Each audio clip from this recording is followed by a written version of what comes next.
Hare Krishna devotees, welcome to the class. So we'll continue the second canto, second chapter. Om Namo Bhagavate Vasudevaya. Om Namo Bhagavate Vasudevaya. Om Namo Bhagavate Vasudevaya. Om Namo Bhagavate Vasudevaya. Om Namo Bhagavate Vasudevaya. Om Namo Bhagavate Vasudevaya. Narayanam Namaskritya Narayanam Namaskritya Naram Chaiva Narottamam Naram Chaiva Narottamam Devim Saraswatim Vyasam Devim Saraswatim Vyasam Tato Jayam Udirayet Tato Jayam Udirayat Srinvatam Swakatah Krishna Srivanatam Sakata Krishna Krishna Punyashravana Kirtana Punyasravana Kirtana Shravana Kirtana Vidyantasto Hi Abhadrani Vidyantasto Vidyantasto Yavadrani Ayavadrani Hunoti Suhrit Satam Vidunoti Vidyanoti Srutata Srutasata Nashtaprayeshva Bhadreshu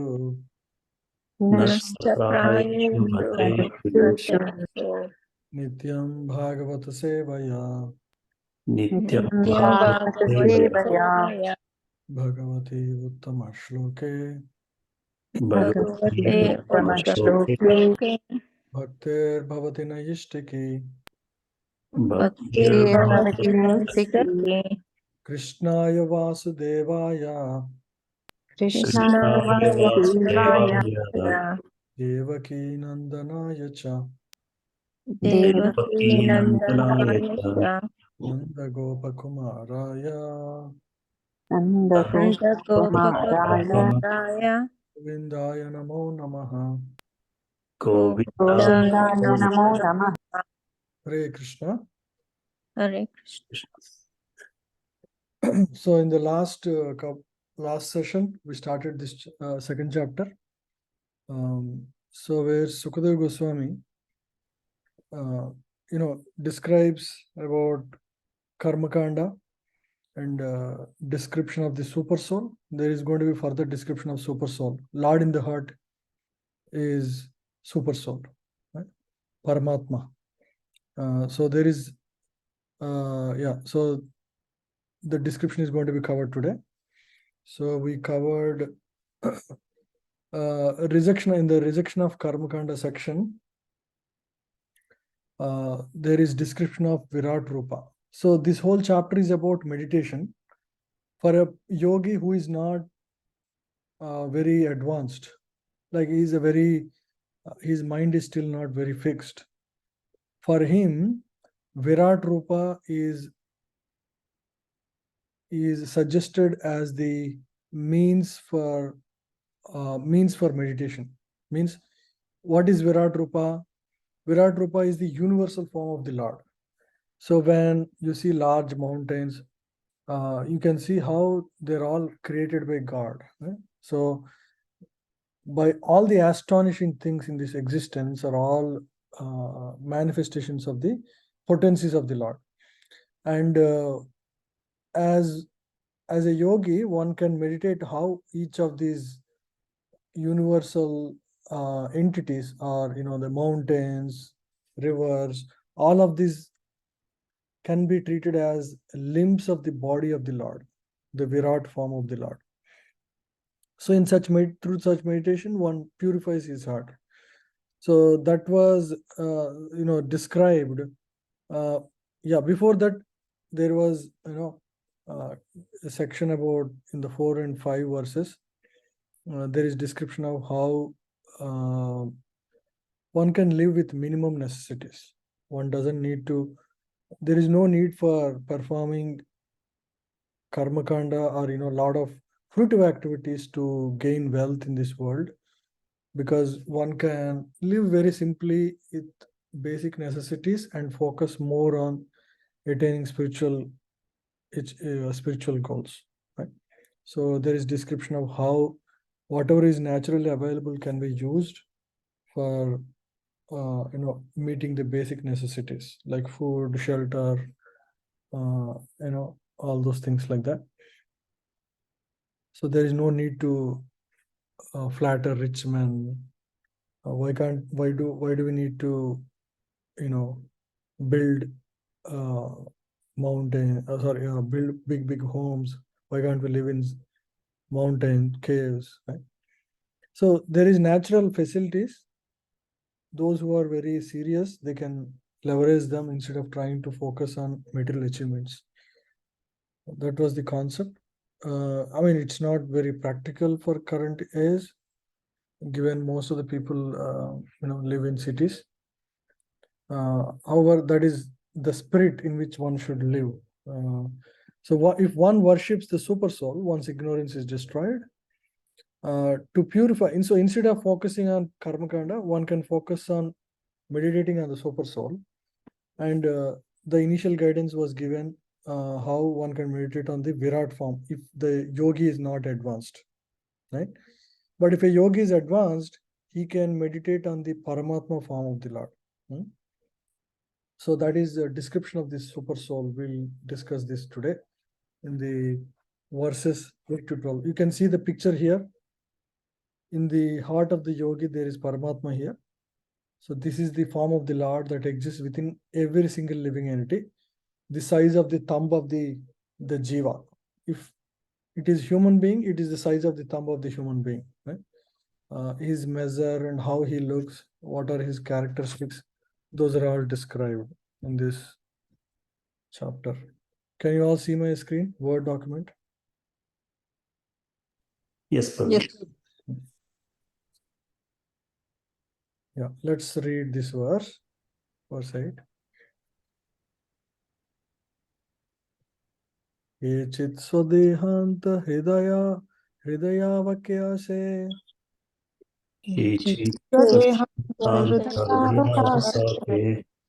pradeshamatram purusham vasantam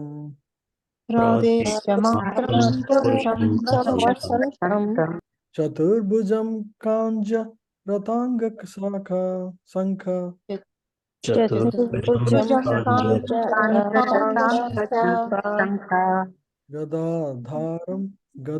gadadharam dharanaya smarante.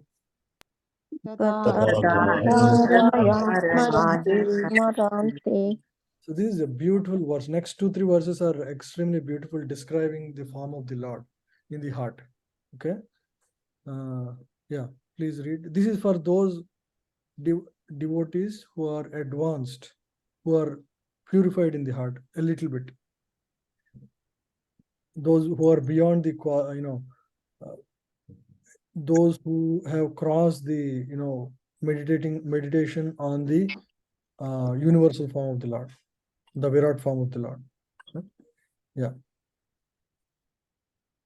Others conceive of the personality of Godhead residing within the body in the region of the heart and measuring only 8 inches, with 4 hands carrying a lotus, a wheel of chariot, a conch shell, and a club, respectively.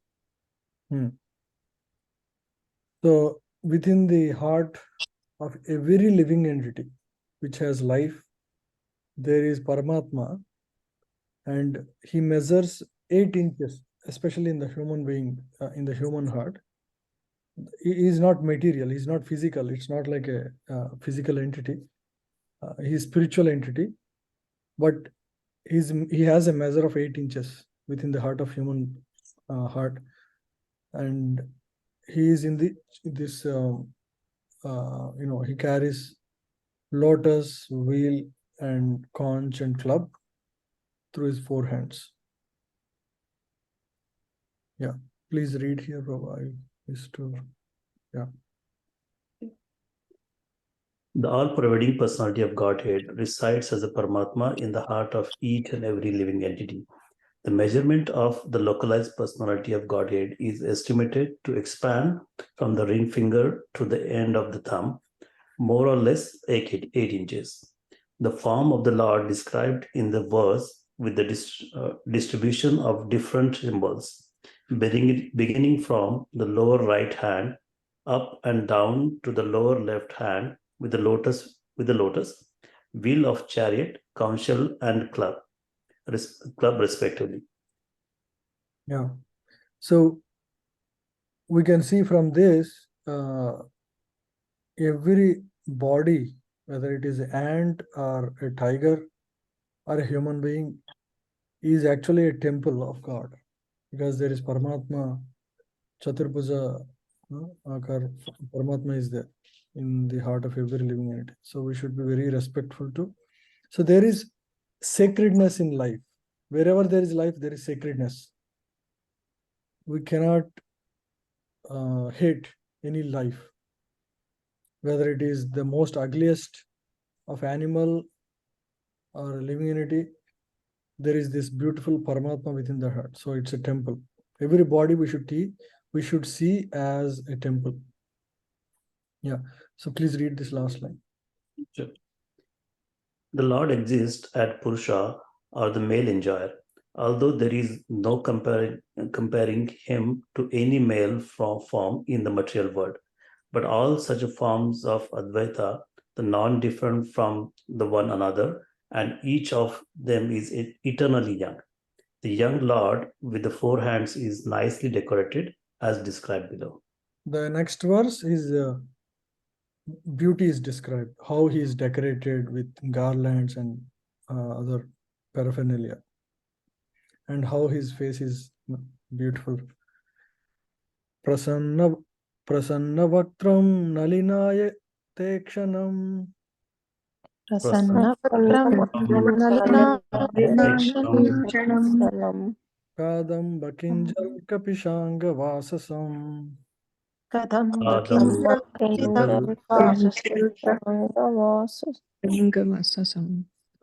Maharatna Hiranmayangadam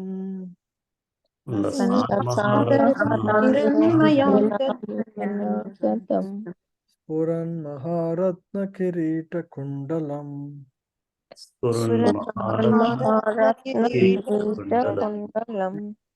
Yeah. Please read this. This is further description of the Lord. His mouth expresses his happiness, his eyes spread like the petals of a lotus, and his garments yellowish like the saffron of a kadamba flower, or bedecked with valuable jewels. His ornaments are all made of gold, set with jewels, and he wears a glowing headdress and earrings. His headdress is glowing. Means the kirita on the head is like sunlight. It's so beautiful description of the Lord. His eyes spread like lotus petals, garments, and his garments yellowish like the saffron of kadamba flower, or bedecked with valuable jewels. His dress is filled with jewelry, and ornaments are all made of gold, set with jewels, and he wears a glowing headdress and earrings. So, Prabhu, one small question, Prabhuji. Hmm. So this form of the Lord, like as you mentioned, this is only seen by devotees, not just who are in the initial stages and who are into the universal form of the Lord. Is that correct, Prabhuji? This is if you remember, in the 6th chapter of Bhagavad Gita, there are 2 levels of yogis described: Yoga Rurukshu, Yoga Ruda. Yoga Yes, Ruda is the advanced. Yoga Rurukshu is the preliminary devotee, whose mind is not fixed on the form of the Lord. So if you develop some love for the Lord, then you can meditate on the Paramatma form of the Lord. So this whole meditation business is not required for devotees. This is all for yogis. Yogis. For devotees, it's only Bhagavan realization, right, Prabhuji? Yeah, it's all Bhagavan. There is no need for Paramatma, meditation also. Yeah. Yogi, Bhakti Yogi directly engages in the Navavida Bhakti. Okay, Prabhuji. Kirtanam, Smaranam, because he already developed love. This is for those who are just developing appreciation for Lord. Then they will be meditating on the form of the Lord within the heart. Okay, yeah, sure, Prabhuji. Got it. Thank you. Unnidrahrit Pankajakarnikalyaye Karnikaalaye Yogeshwarastapitapadapallavам Yogeshwarastapitapadapallavам Sri Lakshanam Kaustubharatnakandharam Srilakshanam Kaustubharatnakundaram Amlana Lakshmya Vanamala Yachitam. Amlanalakshmya Yeah. So please read this. Another beautiful description of the Lord. His lotus feet are placed over the ovaries of the lotus like hearts of great mystics. On his chest is the Kaustubha jewel, engraved with a beautiful calf, and there are other jewels on his shoulders. His complete torso is garlanded with fresh flowers. You can just imagine how this form exists. This bluish hue of the Lord, and then he's standing on the lotus whorl, and on his chest there is a beautiful Kaustubha jewel engraved with a beautiful calf on that form, on that jewel. There are so many jewels on his shoulders, feet, everywhere. And then he has a fresh flowing garland with white malika flowers. Yeah, please read this. The ornaments, flowers, clothing, and all the other decorations on the transcendental body of the personality of Godhead are identical with the body of the Lord. None of them are made of material ingredients, otherwise, there would be no chance of their decorating the body of the Lord. As such, in the Paravyoma spiritual varieties are also distinguished from the material variegatedness. Yeah. So, because Paramatma is completely spiritual, all his, jewelry, garland, everything is also spiritual in nature, like in the spiritual world, in the Paravyoma. Right? Everything is completely spiritual. So there is always a spiritual counterpart to all that exists in the material world, including the paraphernalia of the Lord.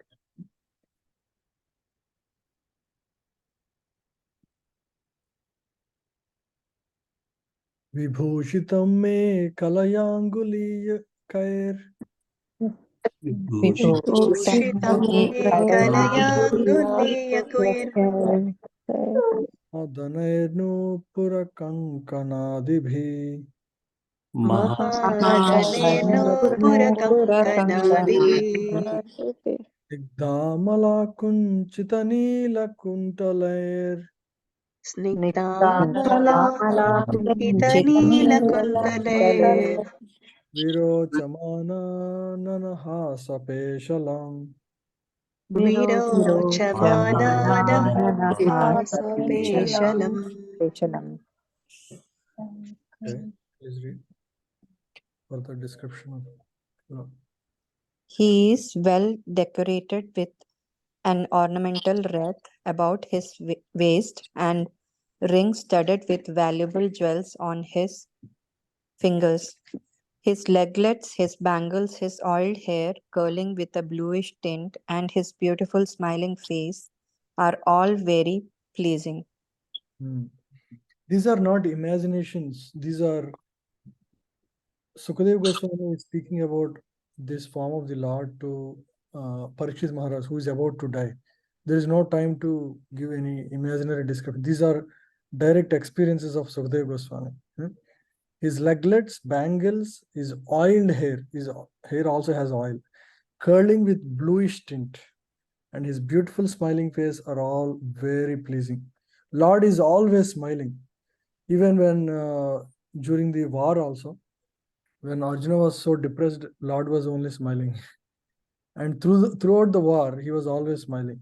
So Lord never becomes morose or anxiety, doesn't go through anxiety or any of those material emotions. So if you see Lord, you will lose anxiety. That's why, if you are very anxious or unhappy or a little bit depressed, you can visit temple and immediately you will see your consciousness change. Because Lord is always smiling and 100% in spiritual bliss. When we come in contact, just like if you touch a hot iron, you will immediately feel the heat. As soon as you get in touch with the Lord by going near the form of the Lord, immediately that will have the effect on us, rub on us. So we can see the difference immediately. Right?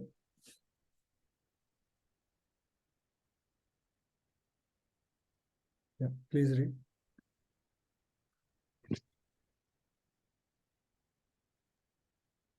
Mataji, can you read?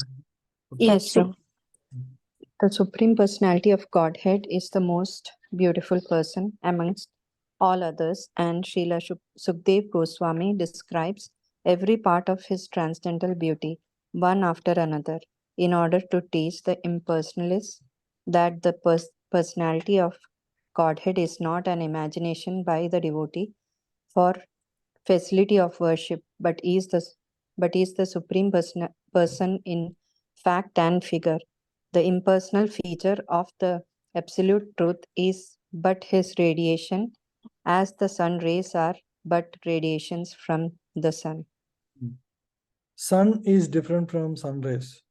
So similarly, the impersonal effulgence, which the impersonalists consider as the absolute truth, is but the emanation from the Supreme Lord. And the reason why Sukadeva Goswami is describing so many specifics about Lord's smile, Lord's hair, Lord's bangles, Lord's leg slit, smiling face, lotus eyes, they are described so that the impersonalist cannot claim that these are all imaginary. These are actually facts. Just that we are not eligible right now doesn't mean Lord doesn't exist in that form, right? We may not be able to see in our current condition, but a person like Sukadeva Goswami had that experience. So he is sharing that here so that it will inspire us to become serious about seeing this form in our own life, right? So we can become serious about seeing, or at least, so this is should be our goal. When will I have the audience of the beauty of the Lord? That should be our meditation as a devotee, right? Those should be our goals. It should not be material goals. Material goals every materialist has. But as a devotee, so just like Lord Chaitanya would say in his Sikshastakam, he would be hankering for darshan of the Lord. Yugayitam nimishena chakshusha pravarsayitam. So my every minute that I am separated from witnessing you, O Lord, I am feeling like each minute is like ages, right? Like many years. So that is pure love, because he loves Lord. He wants to be in the Sangha of the Lord. He is praying like that. So that is true. Like that should be our desire, right? We should not be carried away by material things of this world. Adi Nalila Hasite Kshanallosad.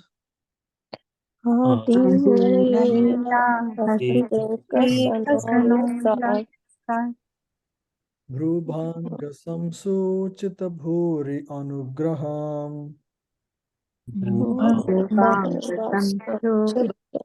Puri Anugraham Anugraham Iksheta chintamayamenameshwaram Mayamenam yavan manodharaya dharanaya vatishtate. Yavan Manoharana Yavatishtate. Please read. This is one of the best verse. The Lord's magnanimous pastimes and the glowing glancing of his smiling faces are all indications of his extensive benedictions. One must therefore concentrate on this transcendental form of the Lord as long as the mind can be fixed on him by meditation. So this is the form one should meditate. This is the Paramatma form of the Lord. So Lord's magnanimous pastimes and the glowing glancing of his smiling face. Right? So when Lord glances, there is a shower of mercy upon the devotees. Right? So they're all extensive benedictions. Right? If Lord just sees us, that's why when we go to temple, it is not about you seeing the Lord. What is it about? Lord seeing us, Prabhu. It just came into my mind when you were saying. Exactly. So we go to temple not to see Lord, but to be seen by the Lord. Why? You can see here, right? Just glance of his smiling face are all indications of his extensive benedictions. It's not about you benefiting by your seeing Lord. It is you benefiting from Lord's glance upon you. Okay? That's why when a devotee, goes for Mangalarti in the morning, he is not eager to see the face of the Lord. He will show his face and bow down. And when he gets up after bowing down, where will he start seeing first? He will start seeing the lotus feet first, and then calf, and then feet, and then torso, and then the chest, and then the face. So that is the order in which one should see the Lord. One should not directly see the face of the Lord. We are not qualified to see the face of the Lord directly like that. Right? One should start seeing the form from the lotus feet. That is the humble approach towards the Lord. Then we receive the blessings of the Lord. Yeah, please read. The Bhagavad Gita, 12.5, it is said that the impersonalist undergoes a series of difficult programs on the account of his impersonal meditation.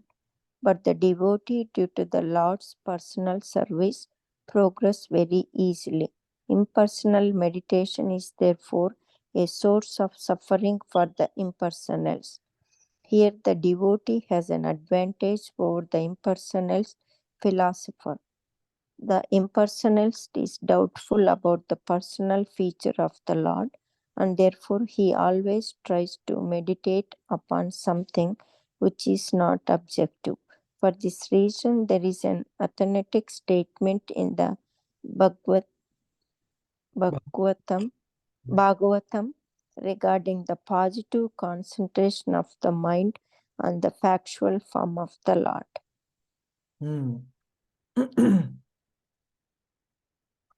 Yeah. So impersonalist is always doubtful about the form of the Lord, and because he doesn't have the form of the Lord in his meditation, his process is very tough. This verse, klesho adhigarastasya avyakta vyakta chetana. So that verse, right? So you can see here. Avyakta vyakta chetasam avyakta hi gatir dukkham dehavadbir avapyate. So this focus on impersonal form of the Lord the Brahman effulgence of the Lord, the progress is very troublesome, or the advancement is very troublesome in that process. To make progress in that discipline is always difficult for those who are embodied, especially for those who have body. To meditate on bodiless form of the God, which is the impersonal Brahmajyoti, is extremely difficult. So naturally, because the process is difficult, the progress is difficult.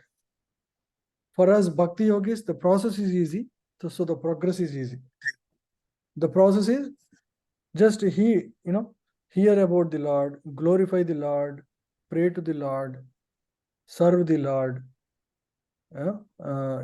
Everything is actually susukam kartum avyayam, very pleasing, very easy to perform, right? And there is a sangha, association of other devotees. There is seva, service together with other devotees, right?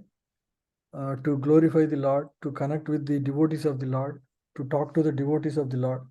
So it's all, everything is normal. Anybody can perform. There is no special, you don't need to be super intelligent to perform bhakti. Even child of 2 years can also perform, right? So anybody can perform. It's easy to access, easy to perform, and because everything is easy, the result is also great, and the highest of all. Please read here. Jnana Yoga is the process of liberation from the material conditions. After one is liberated from the conditions of material existence, that is, one is nivritta, as previously stated herein, or when one is freed from all material necessity and becomes qualified to discharge one process of Bhakti Yoga. Therefore, Bhakti Yoga includes Jnana Yoga. In other words, the process of pure devotional service simultaneously serves the purpose of Jnana Yoga, because liberation from material conditions is automatically achieved by the gradual development of pure devotional service. These aspects of Bhakti Yoga are called Anartha Nivritti. So one can perform Jnana Yoga to purify his heart. And what happens when one performs Jnana Yoga? The result is that his anarthas in the heart will be taken away. But one can perform sadhana bhakti also to achieve the same result, to achieve the anartha nivritti.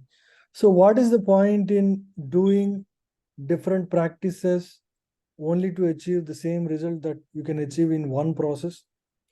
So in Jnana Yoga, the means and the goal is different. But in Bhakti Yoga, the means, the goal, the stages, everything is all aligned. So you don't need to turn around for a different process. It's the same process that achieves the highest benefit. Yeah, please read. When the male and female are united, the sex desire is further aggravated by the accumulation of buildings, children, friends, relatives, and wealth. When all these are acquired, the conditioned soul becomes overwhelmed by such entanglements, and the false sense of egoism, or the sense of myself and mine, becomes prominent, and the sex desire expands to various political, social, altruistic, philanthropic, and many other unwanted engagements resembling the foam of the sea waves, which becomes very prominent at one time and at the next moment vanishes as quickly as cloud in the sky. Yeah. So this is how one gets materially entangled in the material world. So one should be very careful about that. It begins with this male female unification, and it continues further with so many other accumulations. Yeah, please read this. The sex desire is diminished along with its various forms by the process of Bhakti Yoga, because Bhakti Yoga automatically, by the grace of Lord, effectively results in knowledge, and the renunciation, even if the devotee is not materially very well educated. Knowledge means knowing things as they are, and then if by deliberation it is found that there are things which are at all unnecessary, naturally the person who has acquired knowledge leaves aside such unwanted things. When the conditioned soul finds by culture of knowledge that material necessities are unwanted things, he becomes detached from such unwanted things. The stage of knowledge is called vairagya or detachment from unwanted things. We have previously discussed that the transcendentalist is required to be self-sufficient and should not beg from the rich, blind person to fulfill the bare necessities of life.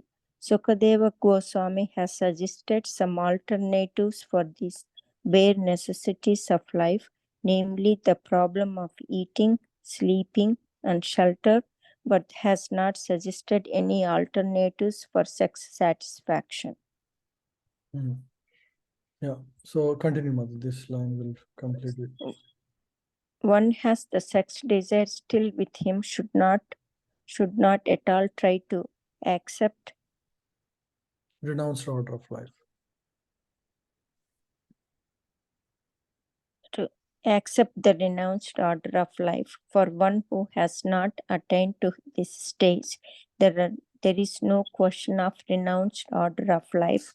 So by the gradual process of devotional service under the guidance of proper spiritual master, the following principles of Bhagavatam, one must be able at least to control the gross sex desire before one accepts the renounced order of life of factually. Yeah. So one can gradually practice devotion service even as a grihastha. So there is no need to artificially renounce everything. One can gradually do that. That is the whole point of this. So only Bhakti Yoga allows that. Other processes do not allow any of this. Yeah, please, this is the conclusion. So the conclusion is that those who are still entrapped by sex indulgence should never progress to meditation above the feet of the Lord. Therefore, recital of Srimad Bhagavatam by them should be restricted to the first and second cantos of the great literature. One must complete the purificatory process by, how do you pronounce it, Prabhuji? Assimilating Assimilating the contents of the first 9 cantos. Then one should be admitted into the realm of the 10th canto of Srimad Bhagavatam. Yeah. So 10th canto is the description of the Supreme Lord directly, where pastimes of the Lord with his devotees are described. So if one is still materially attached, still indulges in sex and all, he should just focus on the first and second canto. They are considered soul and the feet of the Lord, right? The lotus feet of the Lord. So by meditating on that, one will slowly purify himself, and so gradually one should read 3rd, 4th, 5th, where he will hear about the glorification of the Lord and the pastimes of great devotees of the Lord, and slowly by develop the attachment to the process of devotion service and the characters of devotees, and then come to the stage of 10th canto, where one directly can hear the direct glories of the Lord, and the direct pastimes of the Supreme Lord in 10th canto. Right? So one should not artificially jump to the 10th canto. Right? One should, especially when he's very much attached, just focus on first and second canto.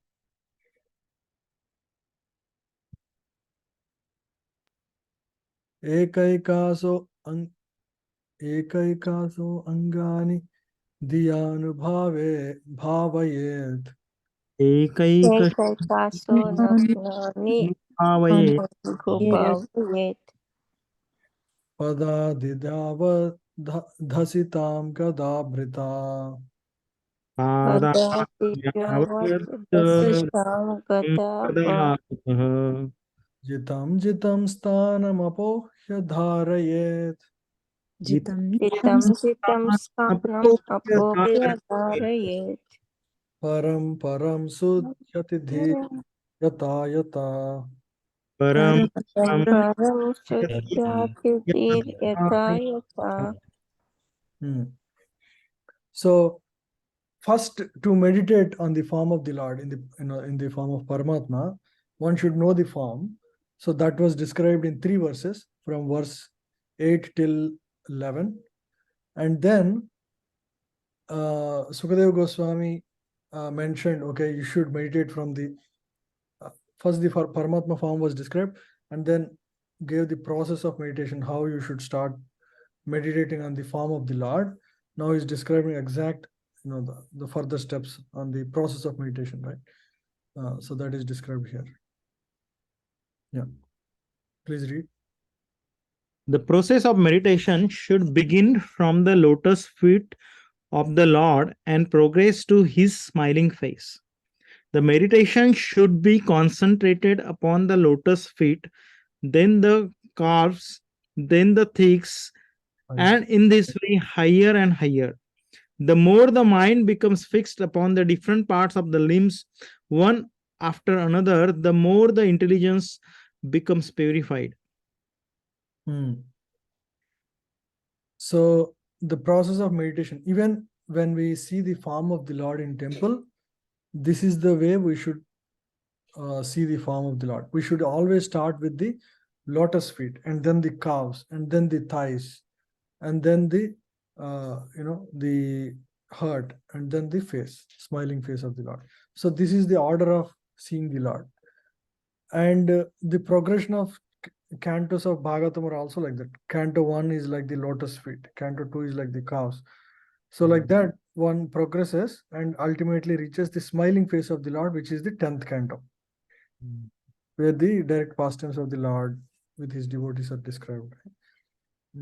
So the more the mind becomes fixed upon the different parts of the limbs, one after the other, the more the intelligence becomes purified. So what is the effect of reading through all these cantos?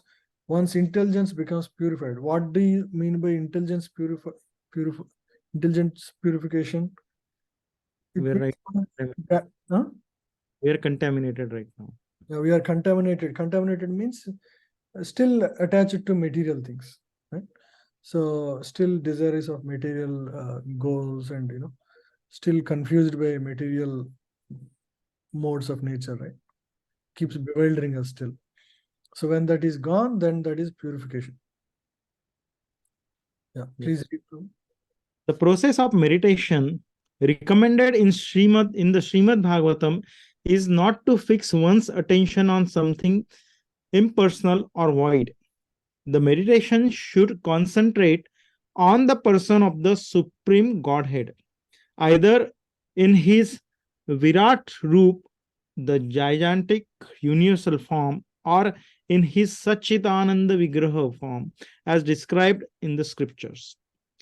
There are authorized descriptions of Vishnu forms, and there are authorized representation of deities in the temples.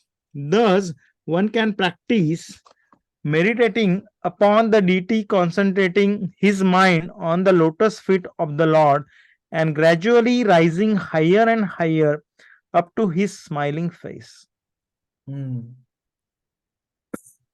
So one should rise, even in the form of the Lord we see in the deity, should do the same. Please read. The more one concentrates on the transcendental form of the Lord, either on the lotus feet, the calves, the thighs, or the chest, the more one becomes purified. In this verse, it is clearly stated, the more the intelligence becomes purified, which means the more one becomes detached from the sense gratification. Our intelligence in the present conditioned state of life is impure due to being engaged in sense gratification. The result of meditation on the transcendental form of the Lord will be manifested by one's detachment from the sense gratification. Therefore, the ultimate purpose of meditation is purification of one's intelligence. Those who are too engrossed in sense gratification cannot be allowed to participate in archana or to touch the transcendental form of the Radha Krishna or Vishnu deities. For them, it is better to meditate upon the gigantic Virat Roop of the Lord, as recommended in the next verse. The impersonalist and the voidist are therefore recommended to meditate upon the universal form of the Lord, whereas the devotees are recommended to meditate on the deity worship in the temple, because the impersonalist and the voidist are not sufficiently purified in their spiritual activities. Archana is not meant for them. So those who are too engrossed in sense gratification are not allowed to participate in archana or to touch the transcendental form of Radha Krishna or Vishnu deities. See, they're not allowed to touch. That's why even in our temple there is a like initiation called Brahman initiation. Only those who are given that initiation means who have already taken the first initiation or the Harinam Diksha, continued to show their desire to serve the Lord. After a period, when the spiritual master feels that the student is ready, they'll give the Brahman initiation, and at that time one is allowed to touch the transcendental form of the Lord. So for them, it is better to meditate on the gigantic Virat Rupa. Right? For those who very much fixed in sense gratification, it is better to just meditate on the Virat Rupa, because when touching the form of the Lord, one may commit offense if they're not purified enough, right? Because they have no conception of the form for the Lord still, the personal form for the Lord. So their service will be offensive if they directly come in contact. So it is recommended for them to just focus on the Virat form of the Lord. Yeah. So the impersonalists and voidists are therefore recommended to meditate upon the universal form of the Lord, whereas the devotees are recommended to meditate on the deity worship in the temple. They're recommended for deity worship in the temple. Because the impersonalists and the voidists are not sufficiently purified in their spiritual activities, archana is not meant for them. Yeah. So. But Prabhu, many people has the deities at home, and they worship and they touch, and then they kind of do all the activities like offering prasadam. So how do we consider that? Oh, so to worship at the temple, the standards are not the same. It's like, so the deity at the home is like an expansion of the deity in the temple. Okay, they're by extension, and they are much more karuna, means they are much more forgiving. Deities at the home, yeah, because definitely we don't follow the same standards like in the temple. For example, in the home, you may offer only once or max twice. Yeah. Right? In the temple, they worship 6 times, and they have, aratis 6 times a day. At home, maybe at most once or twice devotees practice. So the standards are not the same. Whatever standard you have set for your home, you should continue to follow that. For example, if you are giving 2 meals, you should always continue to give that 2 meals. Stop it once you start. Yes. But the standard is according to the performer, and it should be maintained like that. So it is more for practice, so that one at some point will become, like a Buddha in the temple, right? So, yeah. So, and also to also inculcate the mood of being the servant of Lord at home. Otherwise, one may think they are the Lord of the home. This is my home, like that they think. But once the deity comes, one is supposed to understand that deity is the owner of the home and he is the servant of the master, the deity of the home. Yes, yes. In that way, one has the opportunity to become the servant of the Lord at home also. Right, right. Very beautiful. Yeah. Yeah. So that is the purpose. Yeah. So Thank you. yeah. I think we can end the class here. Any other questions? So far we discussed about the form of the Lord. We can all review the verses 8 onwards, 8 to 11, 12, and then the process of meditation. Of course, this is not applicable to us because we don't practice the meditation process, but it tells about how one should see the form of the Lord, starting from the lotus feet instead of directly facing the face of the Lord. Right? So those lessons are there. You can learn. And how, if one is not fixed, one should actually focus on Virat form of the Lord instead of personal form of the Lord. Right. But Prabhu, here, if somebody has not done initiation, right, and we don't recommend them to focus on the universal form of the Lord, right? We still recommend them to. Correct. Yeah. This is all not at all Bhakti Yoga, no? So this is all Ashtanga Yoga we are discussing so far. And that's why I said this is not Bhakti Yoga, the whole thing. Meditation on Paramatma or the meditation on Virat form. This is all for the yogis. Got it. Focused on meditating. Some people like to meditate. Even if you say practice Bhakti, they don't like simplicity of the Bhakti process. They want to go to forest and meditate on Lord. They think that is the way to achieve God. There is no other way. Yes. For them, this is the process. So that's why in 8:14, Klesho Adhigrastasya. See? This is the actually, the first stage of practicing meditation on the impersonal form of the Lord. That is very tough. Yes. Yeah.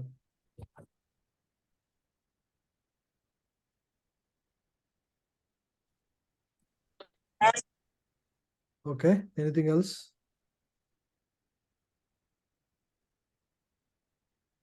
We'll end. I think there is, 7:30 onwards. There is like chanting. I think kirtans in the temple. We should participate if we can for Maharaj's, health, recovery of health. So we're all praying for him every day. So if we can join the meditation, the kirtans in the temple every day, there is a plan at least during the weekdays, in the evening from 7:30 to 9. So if you can participate, that will be great. Or you can participate, from your home also. There is Narasimha Kavacha reading every morning and evening. At least once you can try to join if you can. Okay, so that's all. We'll end the class so that people, devotees who want to go can go in next 5 minutes. Hare Krishna. Thank you all very much Thank you, Prabhuji. for Thank you, joining. Prabhuji. Hare Krishna. Hare Krishna. Thank you, Prabhuji. Very well. Hare Krishna.